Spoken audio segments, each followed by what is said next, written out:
Nesta noite, nós vamos falar de duas pessoas importantíssimas na história do Espiritismo. De Kardec a Chico. E foi no dia 17 de abril do ano de 1857, na Galeria Orleans, no Palácio Real, na França, a 50 metros do Louvre, que surgiu o primeiro livro espírita no mundo, assinado por um homem notável, Léon Hippolyte Delisle Rivail, que usava o pseudônimo de Allan Kardec. Usava, sim, o pseudônimo de Allan Kardec, não para fugir das suas responsabilidades. Havia estudado em Yverdon, na Suíça, era tido como um dos melhores alunos do eminente pedagogo Pestalozzi e havia ganho um prêmio na Universidade do Palácio Real, na França. Por ser esse homem conhecido e famoso, ele queria que o livro fosse conhecido pelas ideias que trazia, não pela fama que ele tinha. Em várias sessões espíritas que ele havia participado, um espírito chamava de Allan Kardec. Ele pergunta: por que me chama de Allan Kardec? Ele disse: porque nós já vivemos em vida passada aqui na França, quando você era um sacerdote druida, amava a Deus, era reencarnacionista, vegetariano e se chamava Allan Kardec. A partir daí, ele passa a usar o pseudônimo de Allan Kardec. Para uma doutrina nova, um nome novo, Doutrina dos Espíritos, e cria a palavra Espiritismo como sendo a ciência que estuda a origem e a natureza dos espíritos. Suas bases filosóficas são a crença em Deus, na imortalidade da alma, na reencarnação, na comunicabilidade com os espíritos, na pluralidade dos mundos habitados e no cimento divino, o Evangelho, pregado e exemplificado por Jesus e seus apóstolos. Uma doutrina de paz, de amor, de esperança e de consolo. Um consolador prometido por Jesus. Nós vamos ver no Evangelho de João, capítulo 14, versículo 16, quando Jesus disse: eu orarei ao meu Pai, e ele enviará um consolador. E surge o Espiritismo, gente. Tomar um pouquinho de água.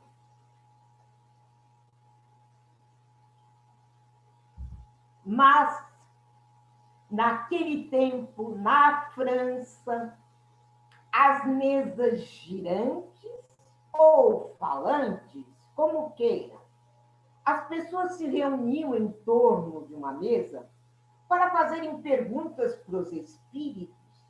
Eles achavam perguntas úteis, nós achamos profundamente inúteis. Como, por exemplo, se o navio havia afundado, lá existia um tesouro, as moças queriam saber se iriam se casar ou não.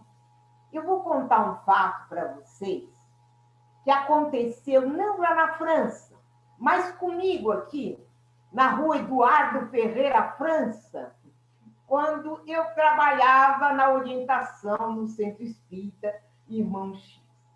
Uma vez uma moça me procurou e disse assim: Leila, eu vou abrir meu coração. Há 5 anos que eu não namoro. E eu queria tanto me casar. Então, eu fiz aquela brincadeirinha do copo. Eu só queria deixar esclarecido que, para que isso aconteça, é preciso que tenha mediunidade de efeitos físicos. Dizia ela, coloquei todas as letras do alfabeto na mesa, os números, peguei um copinho, pus o dedinho no copinho e fiz aquela pergunta: tem algum espírito aí?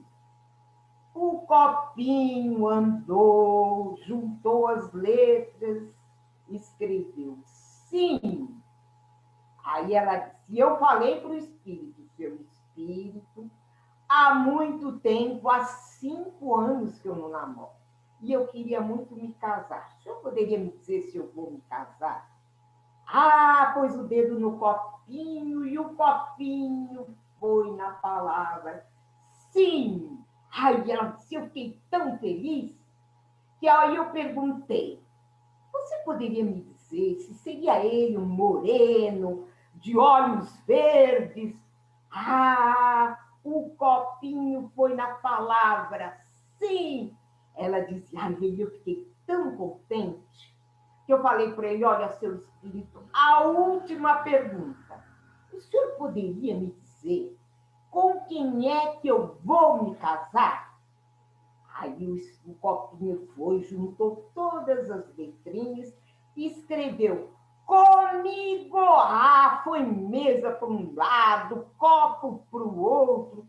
E ela dizia, ai, será que eu vou ter que esperar ele morrer, eu morrer para casar com ele, ou ele nascer para eu casar com ele?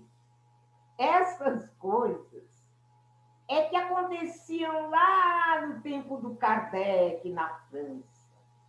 Mas eis que surge esse homem notável, Leon Hippolyte Delisard Rivail, que usava o pseudônimo de Allan Kardec.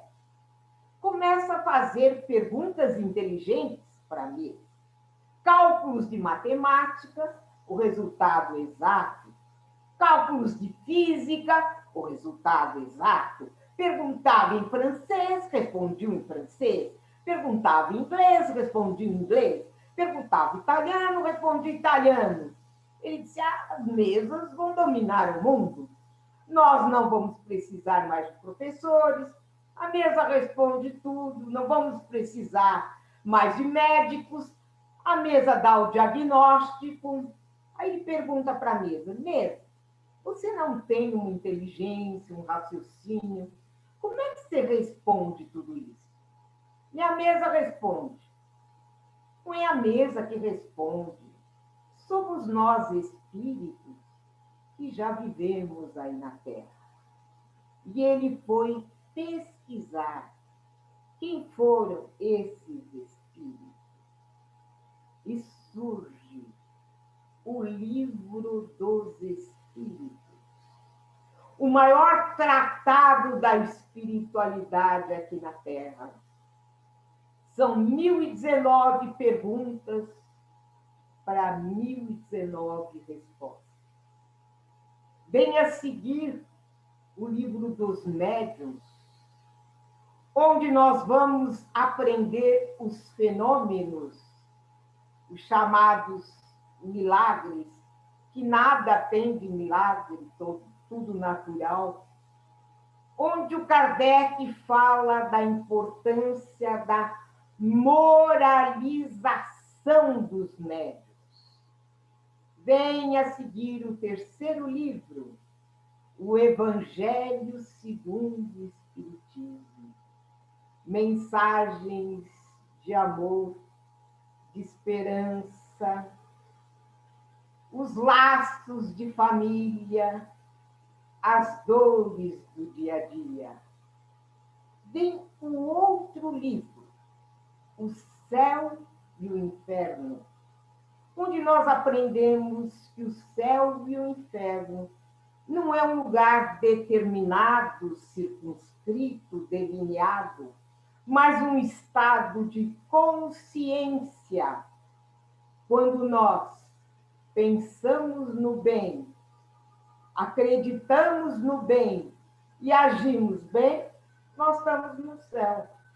Quando nós pensamos no mal, acreditamos no mal e agimos mal, nós estamos no inferno. Tem mais um livro, A Gênese, onde lá nós vamos aprender a evolução humana, biológica e geológica da Terra. Nós temos ainda 2 livrinhos, O Principiante Espírita e O que é o Espiritismo, e 144 revistas que Kardec escreveu até a época do seu desencarne. Kardec desencarnou no dia 29 de março de 1869, de aneurisma cerebral, e colocou a doutrina espírita em pé para que pudéssemos fazer dela o Consolador prometido por Jesus. Só mais uma vez.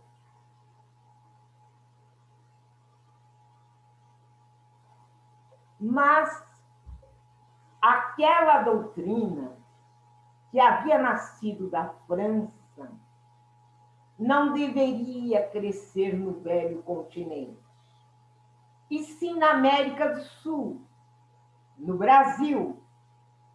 E foi no dia 2 de abril do ano de 1910, numa pequena cidade do interior do estado de Minas Gerais, que nasceu um menino com o nome Francisco de Paula Cândido, que nós conhecemos como sendo Chico Xavier. Deveria ser um marco de esperanças, e foi. Graças àquele menino pobre que passava fome, ia descalço para a escola. Chico contava que ele tinha 7 anos de idade quando o governo do estado de Minas Gerais determinou que todas as crianças do curso primário ou secundário deveriam participar de uma redação cujo tema era Brasil. O Chico disse que não sabia nem fazer o C direito de Chico, quando, de repente, ele viu um senhor, um velhinho, que entrou na sala, enquanto a professora passava as folhas na carteira.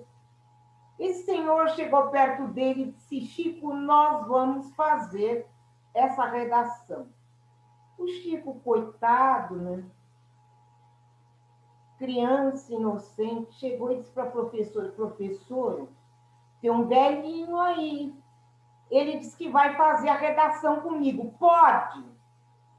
A professora olhou, não tinha mediunidade de evidência, não viu nada. Disse: é fome, meu filho, é fome que você tem, Chico. Quando acabar, eu vou ver se arranjo alguma coisa para você comer. O velhinho, o senhor, envolveu o Chico. O Chico escreveu. E adivinhem quem ganhou o concurso? O Chico! E ele falou que foi a pior coisa que aconteceu na vida dele. Começaram as perseguições. Esse menino não tem condição. Ele colou. Depois de uma semana, o diretor chamou, colocou um banquinho na frente do quadro negro e disse: Chico, nós sabemos que você não tem condições de escrever isso. Agora você vai escrever no quadro negro a melhor redação da sua vida. porque senão você vai tomar a maior surra da sua vida.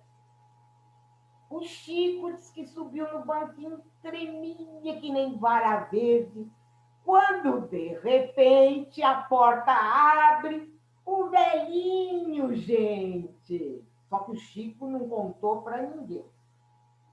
O tema dado, areia. Uma criança de 7 anos. Eu gosto da areia, a areia é bonita.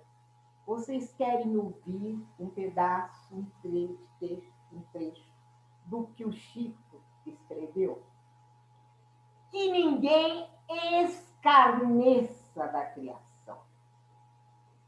O grão de areia é quase nada, mas parece estrelas pequeninas a refletir o sol de Deus. Quando o Chico desceu do banquinho, tomou a maior surra da vida dele. E dizia o diretor: isso é para você aprender a não escrever coisas difíceis. Porque atrás de tudo isso tem fenômeno. E tinha o fenômeno. Chico Xavier. Quase 500 livros psicografados. Mais de 10 mil espíritos diferentes escreveram através do Chico. E a doutrina espírita é o que é, graças a esta criatura extraordinária, Chico Xavier. Mais uma vez. Chico contava que quando ele mudou-se para Uberaba, o bispo daquela cidade mandou fazer panfletos com a foto do Chico, colocou nos muros, nas portas da igreja, e embaixo da foto escrito: louco pacífico, e defendia a tese que Chico era um louco, que não era agressivo, que não babava, mas todos aqueles que seguissem a sua doutrina seriam considerados loucos. Os espíritas ficaram revoltados. Um dia, um deles chegou até o Chico e disse: Chico, se você acha que não deve responder, é um direito seu, mas nos dê direito de resposta. E o Chico responde: e quem disse que eu não estou respondendo? Isso é para todos nós. Eu estou auxiliando os doentes, os famintos, os aflitos, os revoltados, os perturbados. E se vocês amam a doutrina espírita, auxiliem a todos aqueles que precisam. E nós temos a doutrina espírita, esse celeiro de esperança, que muitos não aproveitam, a potencialidade que trazem, não estudam, não trabalham, não vivenciam aquilo que poderiam vivenciar e levam uma vida toda problemática. Nos dias de hoje, onde nós mudamos de carro, de casa, de emprego, de país, até de cor de cabelo, mudar a nossa maneira de pensar é um dos maiores desafios de todos os tempos. E a doutrina espírita veio para que pudéssemos mudar a nossa maneira de pensar. E o espírito, ele sorri para a vida. Sorrir para a vida não é ser conivente com os erros, não é passar a mão na cabeça de quem erra, é conviver com problemáticos sem se tornar um problemático. Jesus viveu com prostitutas, ladrões, equivocados, sem se converter a nenhum deles. E nós temos a maravilha das leis divinas, que nos dá uma qualidade de vida nos dias de hoje, onde todo mundo fala mal de todo mundo. E muitos dizem, não vale a pena ser bom. Nós vamos falar um pouquinho sobre o sofrimento. Muitos dizem que para alcançar o reino dos céus, nós temos que sofrer. Não é isso que a doutrina espírita prega. Para alcançarmos o reino dos céus, nós temos que ser pessoas boas. E temos que ter conhecimento. Amai-vos, eis o primeiro ensinamento. Instruir-vos, eis o segundo, espírito de verdade. Então é aquele delinquente que chega na casa espírita e todo mundo prepara a sala de passe para ele tomar o passe. Ele volta outra vez o passe. Ele continua delinquente? Sim, um delinquente energizado. É a prostituta que chega, coitada, todo mundo prepara a sala de passe, toma o primeiro passe, o segundo passe, continua a prostituta? Sim, uma prostituta energizada. Mas quando nós chegamos à casa espírita, nós sentamos para ouvir o Evangelho. Aí a gente começa a pensar um pouco na nossa vida, que nós precisamos mudar muita coisa, a maneira de pensar, de agir, exigindo menos do outro, mas de nós mesmos, amando mais, perdoando mais e, consequentemente, mais feliz. O negativo. Gente, nós temos que melhorar esse negativo. É tão grande. Eu tenho uma amiga, ela comprou uma loja enorme aqui na Avenida do Cursinho. Encontrei com ela e ela disse, olha, minha loja está indo tão bem, Leila. A minha família também. Ela olha para mim, será que vai acontecer alguma coisa? Gente, será que nós não acreditamos que existe um Deus que olha por todos nós? Precisamos perder essa mania de tanto negativo. Agora, nós vamos contar mais casos do Chico.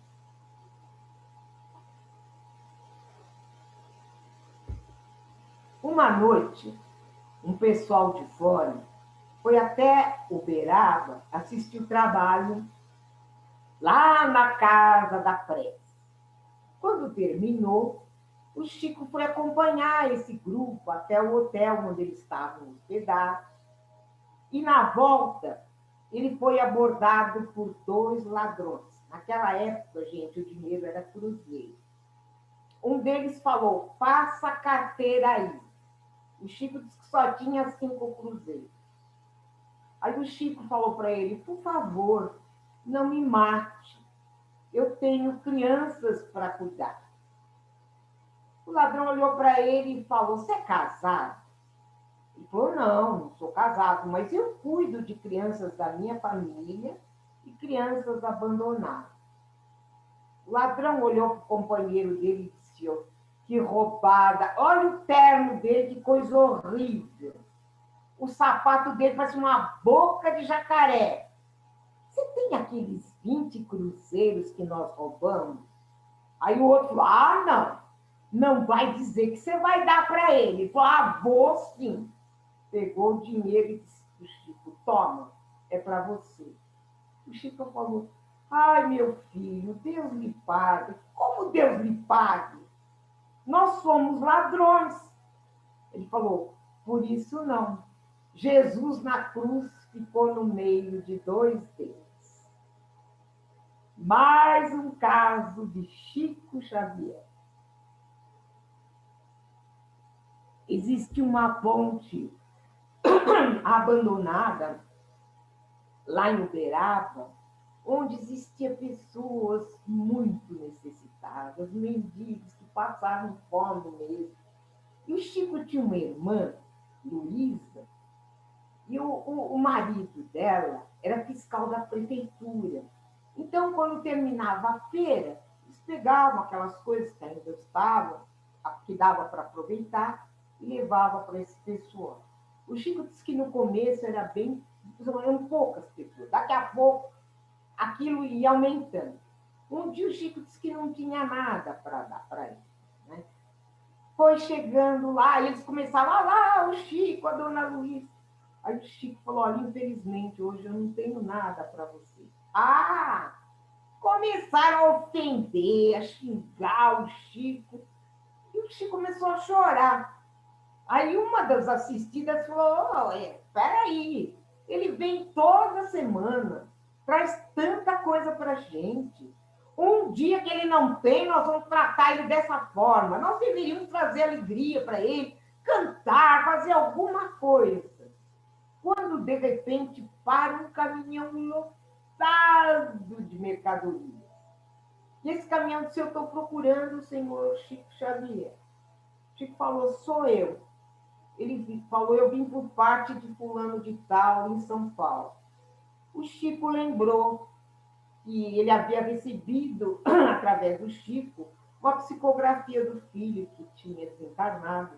E ele disse, um dia eu hei de te agradecer o que você fez por mim. Aí o motorista olhou para o Chico e disse, eu fui no endereço que me indicaram, mas lá não tinha ninguém. Aí um senhor foi que me falou que você estava aqui. E o nome dele é Bezerra de Menezes. Todos nós conhecemos, né? O doutor Bezerra de Menezes.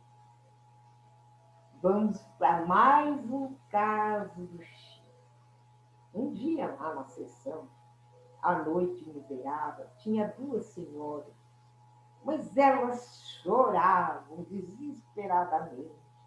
A nossa vida terminou, nós não vamos continuar vivendo, a dor é tão grande. E aí os trabalhadores descobriram que tudo isso era por causa que o cachorro morreu. Aí eles ficaram revoltados, falaram, meu Deus, com tanto sofrimento aqui, essas duas chorando o tempo todo. Aí o Chico, com aquela bondade dele, chegou até as duas e disse, minhas irmãs, os nossos animaizinhos também possuem alma. Quando eles morrem, os instrutores responsáveis pela natureza colocam a sua alma na casa do seu dono, até que eles possam renascer novamente. Mais um caso do Chico. O Chico sofria de catarata e de miopia. E tratava aqui em São Paulo com um médico, Nadir Safadi, era o nome do oftalmologista. Um dia o Chico, estando no consultório do doutor Nadir, o doutor Nadir perguntou para ele, Chico, é verdade que você vê os mortos? O Chico falou, é verdade. Eu, Chico, como é que você pode ver os mortos? Você não consegue enxergar nem os vivos, agora você vai ver os mortos. Aí o Chico falou, é que para ver os mortos eu não preciso dos olhos materiais. Aí o doutor Nadir disse, Chico, se você vê mesmo, tem algum espírito aqui? E qual é o nome dele? O Chico olhou e disse, olha, tem. Ele falou que o nome dele é Sonoberlino Serra. Ele é natural de São José do Rio Preto. O médico falou, meu professor da faculdade, que maravilha, como eu gostava e gosto dele. Aí o Chico se respirou, porque podia ser um jogo inteiro, né? Nós sabemos que isso acontece. Se ele falou que está sempre com o senhor, porque o senhor gosta muito de ajudar as pessoas. Mais um casinho do Chico. Esse caso mexeu até com a turma que trabalhava lá na Casa da Prece. A irmã do Chico ficou doente, a Neuza. Aí eles resolveram que, quando terminasse o trabalho, eles iriam até a casa da Neuza para dar um passe. Aí foram, deixaram uma luzinha fraca, o Chico fez a prece. Aí, enquanto o Chico fazia a prece, ele sentia uma coisa úmida caindo, mas todo mundo com os olhos fechados. Quando terminou o trabalho, acenderam a luz. O chão do quarto estava lotado de flores. Isso acontece com a mediunidade de efeitos físicos. E no dia seguinte, a Neuza faleceu. Vamos contar mais um caso do Chico. Um frequentador assíduo que vinha da favela era um rapaz que se chamava Jorge, com uma roupa fedorenta, toda remendada, um sorriso triste, porque ele tinha uma ferida no lábio inferior e toda vez que ele sorria, essa ferida sangrava. Os dentes todos estragados. O pessoal que trabalhava lá, quando viu Jorge, sumia todo mundo. E o Chico recebia o Jorge com amor e falava, Jorge, como vai a vida? E o Jorge dizia, tio Chico, a vida é uma beleza. E a fila parava. Alguns suspiravam, outros rezavam, outros bufavam. E a conversa começava por 5, 10 minutos. O Jorge contava da briga dos gatos, da goteira no telhado, do ninho dos passarinhos. E quando todo mundo suspirava, já que ia acabar aquela conversa, o Chico dizia, agora o Jorge vai falar algumas rimas para nós. O Jorge falava algumas rimas. Depois o Chico falava, Jorge, agora você vai declamar aquele poema para todos nós. E o Jorge falava, qual, tio Chico? Aquela da moça. E o Jorge falava, moça, penteie os cabelos, joga a trança na cacunda, queira Deus que não te leve de domingo para segunda. Todo mundo caía na risada, o ambiente ficava mais calmo. O Chico pegava uns trocados no bolso, dava para o Jorge. O Jorge beijava a mão do Chico. O Chico beijava a mão do Jorge. E o Jorge lascava um beijo na bochecha do Chico. E a bochecha do Chico ficava toda escorrendo sangue. Nunca ninguém viu o Chico pegar um lenço ou qualquer coisa para limpar o rosto. Agora nós vamos para a última história do Chico. Me dá muita saudade falar dessa época, gente. É bem difícil. Há muitos anos, lá em Uberaba, o trabalho aos sábados era da seguinte forma: às 3 horas, o Chico se reunia com uma multidão, fazia uma prece e se retirava num quartinho no fundo, uma cabine mediúnica que eles chamavam, onde ele ia receber as psicografias. Eram distribuídas senhas para as mães que haviam perdido seus filhos, haviam desencarnado. Depois vinha o receituário homeopático, através do doutor Bezerra de Menezes. Às 8 horas, o Chico passava para o salão maior, começava a psicografar até às 2 da manhã. Depois ele lia todas as psicografias, falavam com todos aqueles que queriam falar com ele. Cafezinho, chazinho, bolinho. O sol ia despontando e lá estava o Chico.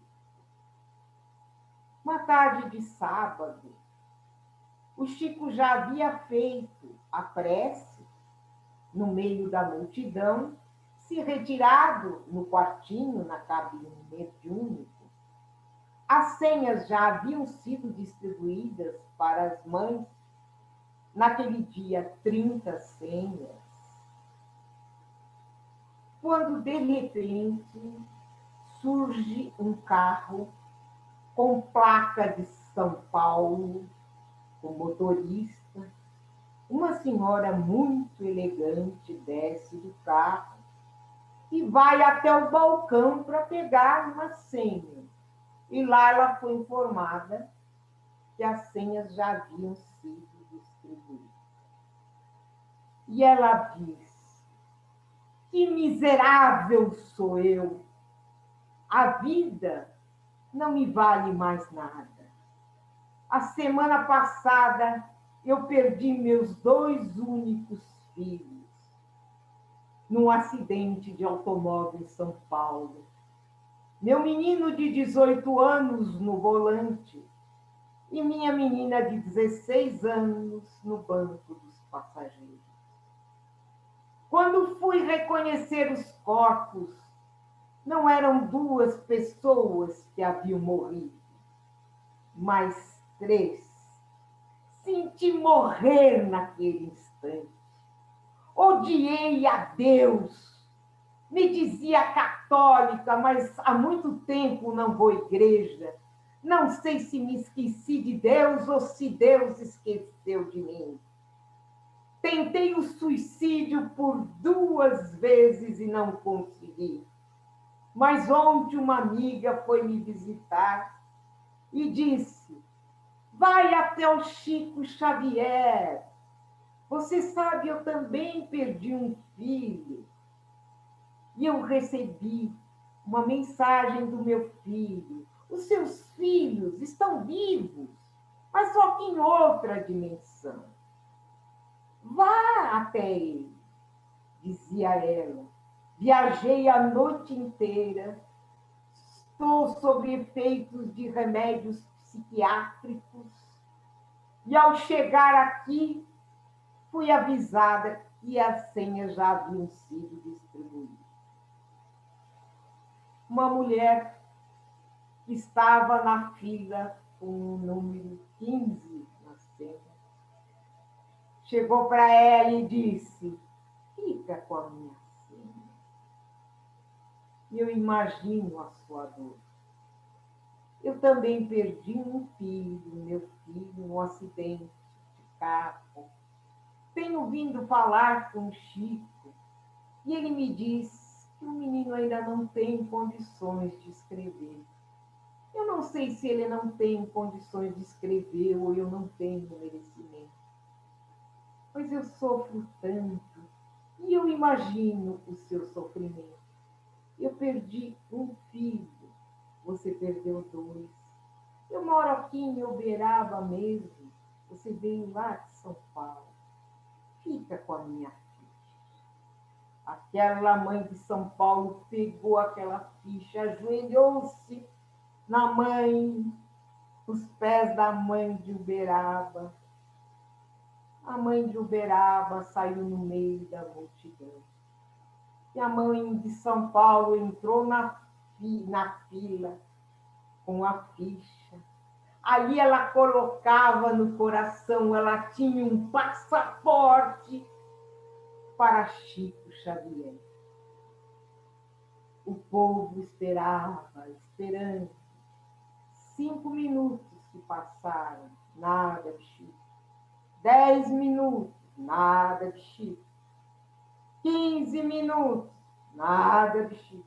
Meia hora, um lá falou, eu vou abrir lá, que acho que o Chico teve alguma coisa. Abriu a porta, o Chico já estava em pé, tinha acabado de psicografar. Passavam para ele o microfone. Ele olhou e disse, o nome é fulano de tal. Um grito, gente. Um grito no meio da multidão. E uma mãe dizia, Chico, é meu filho Chico, louvado seja Deus. Vejamos o que esse menino escreveu. Querida mãezinha do coração, eu não era para escrever na tarde de hoje. Não fazia parte da programação estabelecida pelos benfeitores espirituais desta casa. Mas ao ver o seu gesto de amor, de caridade, de desprendimento e de renúncia, ao dar a senha para a mãe de São Paulo, eles foram me buscar para que eu pudesse te dizer que eu ainda amo muito mais, estou vivo e a amo pelo seu gesto de amor, de caridade, de desprendimento e de renúncia. 120 páginas escreveu aquele menino. Que ninguém duvide. Deus sabe o nosso nome, quem somos, quem fomos e as possibilidades de vir a ser. Por isso vamos trabalhando, sorrindo, servindo e que brilhe a nossa luz. Que possamos ser nos dias de hoje melhores do que fomos ontem e amanhã melhores do que somos hoje. E que todos possam seguir a trilha de Kardec, com Kardec, por Kardec, para Kardec e com Jesus. Que Deus a todos nos abençoe, nos proteja, hoje e sempre. E agora, gente, eu gostaria, para terminar, o que na época o plano espiritual trouxe, eu vou ler para todos vocês.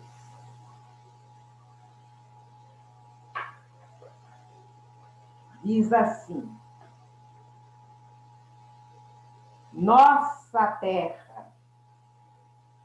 Como é bom falar de nossa terra, de toda a poesia que nela existe, de seus campos, horizontes, tudo que nela encerra, de mil riquezas este Brasil consiste.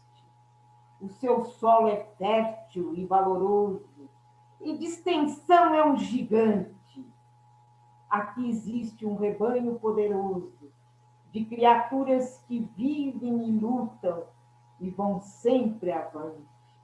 A dor da guerra a retratar, raças do mundo inteiro, aqui chegam para começar, trazendo o coração em desespero. Ó Brasil, que a todos socorre, seja de qualquer raça, cor ou religião, muitos que de longe enfrentam esses mares, buscando nova vida onde possa ganhar seu pão. E esse país, com toda a solidariedade, aqueles que algum tempo então aqui chegaram a qualquer cidade, hoje colaboram trazendo seu pinhão. Essas são as verdadeiras qualidades.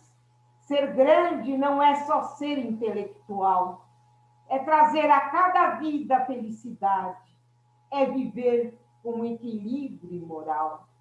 Eu sou um entusiasta brasileiro e vos digo com devoção, eu grito ao mundo inteiro, Brasil do meu coração. Quando se diz que o Brasil é o coração do mundo e a pátria do Evangelho, do livro Coração do Mundo, Pátria do Evangelho, de Humberto de Campos, do irmão X, é porque não há país no mundo, e eu vou dizer a data que isso depois que eu recebi, porque hoje mudou muita coisa, o número, né? Porque não há país no mundo que tenha nos últimos 60 anos, por volta de 5.000 livros, falando sobre o lado espiritual da vida. Trata-se de um fenômeno inacreditável em um país simples, humilde, de terceiro mundo, mas que tem o coração bom. Muitos dirão, é pátria do Evangelho, mas o restante do mundo é igual a nós. E todos os povos têm os mesmos problemas que nós temos. Desonestidade, corrupção, deslealdade, queda moral, violência, etc.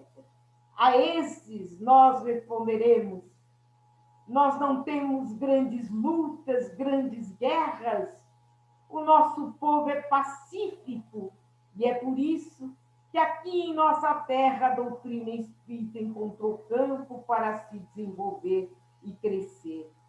E por tudo isso, obrigado, Senhor Deus, pelo Consolador que tem nos indicado o caminho que leva até vós.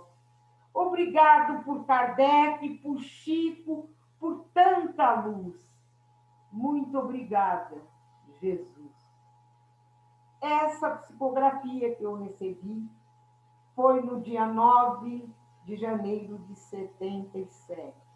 Está fazendo 44 anos. Muito obrigada a todos. Fiquem com Deus.